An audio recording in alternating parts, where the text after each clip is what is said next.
भाई अपने देश में न्याय पाना बहुत बड़ी बात है। सालों साल केस चलते हैं, केस खत्म नहीं होता पर आदमी खत्म हो जाता है। इतना लंबा प्रोसेस है। ऐसा सुनने को मिलता है हमें आए दिन, और ऐसा भी कहा जाता है, सुनने में आता है कि पावरफुल लोग बच जाते हैं और गरीब और कमज़ोर लोग फंस जाते हैं सब चीज़ों के चक्कर में। और तो और पैसे वाले लोग खुद क्राइम करके निर्दोष लोगों को फंसा देते हैं। तो जो आज मूवी लेके आया हूँ भाई, उसकी स्टोरी इन्हीं सब चीज़ों के आसपास घूमती है। क्राइम, कोर्ट और वकील, यानी जो पूरा सिस्टम है। तो मूवी का नाम भी अपना सिस्टम ही है। तो जानते हैं कैसी है मूवी, देखनी चाहिए कि नहीं देखनी चाहिए। उससे पहले मेरा नाम है इंद्रजीत और आप देख रहे हो फिल्मी जीत।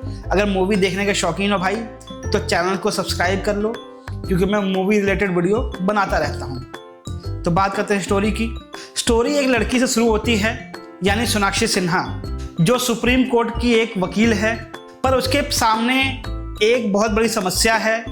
समस्या क्या है कि उसके पिता सुप्रीम कोर्ट के एक बहुत बड़े वकील हैं, माने जाने वकील हैं, और आज तक कोई केस नहीं हारे हैं। और उनकी एक फर्म भी है और वो चाहते हैं कि उनकी बेटी वो फर्म ज्वाइन करे। पर उनका ये भी मानना है कि उनकी बेटी अभी इतनी काबिल नहीं है, फिर भी उसकी बेटी है इसलिए वो फर्म ज्वाइन कर सकती है। पर सोनाक्षी सिन्हा का जो ईगो है, आत्मसम्मान है, वो कहीं ना कहीं खुद को मना करता है कि अगर उसके पिता नहीं मानते कि उसके पास काबिलियत है तो वो ज्वाइन नहीं करेगी फर्म, जब तक खुद को साबित ना कर ले। इसीलिए वो सरकारी वकील बनती है और छोटे मोटे केस सॉल्व करती है या लड़ती है। तभी एक दिन उसके पिता से उसकी बहस होती है और उसके पिता उसको देते हैं चैलेंज। चैलेंज क्या है कि तुम्हें लगातार 10 केस जीतने हैं। अगर तुम जीत जाती हो तो मैं मानूंगा कि तुम काबिल वकील हो, वरना नहीं हो, और जैसा मैं कहूँगा वैसा तुम्हें करना पड़ेगा। पर स्टोरी इतनी सिंपल नहीं है भाई। तभी एंट्री होती है ज्योतिका की, जो कोर्ट में टाइपराइटर का काम करती है, जो केस जीतने में सोनाक्षी सिन्हा की हेल्प करती है। धीरे धीरे जो केस आगे आते जाते हैं भाई, बहुत इंटरेस्टिंग स्टोरी होती जाती है। हर केस में अलग चैलेंजेस आते हैं और मज़ा आने लगता है।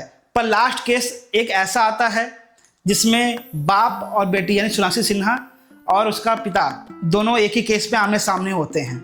जहाँ उसका पिता एक भी केस नहीं हारा है और माना जाना वकील है, वहाँ अपने पिता के सामने सोनाक्षी सिन्हा कैसे लड़ेगी, ये देखना बहुत इंटरेस्टिंग है। पर एक मिस्ट्री सामने आती है। सोनाक्षी सिन्हा ने जो 10 केस जीते हैं वो एक सिंपल केस नहीं थे, उनके पीछे एक मिस्ट्री थी। और वो सोनाक्षी सिन्हा के पास ही केस क्यों आए, वो भी एक सीक्रेट है, जिसकी मास्टरमाइंड ज्योतिका है। उसी ने ये सब किया है। उसने क्यों किया है ये सब, उसके पीछे रीज़न क्या था, वो सब आपको मूवी में देखने को मिलेगा। मूवी में सस्पेंस है, मज़ा भी है। तो जाओ देखो कैसी लगी मूवी, बताना। मूवी का नाम है सिस्टम। ये आपको अमेज़ॉन प्राइम पर हिंदी में मिल जाएगी भाई।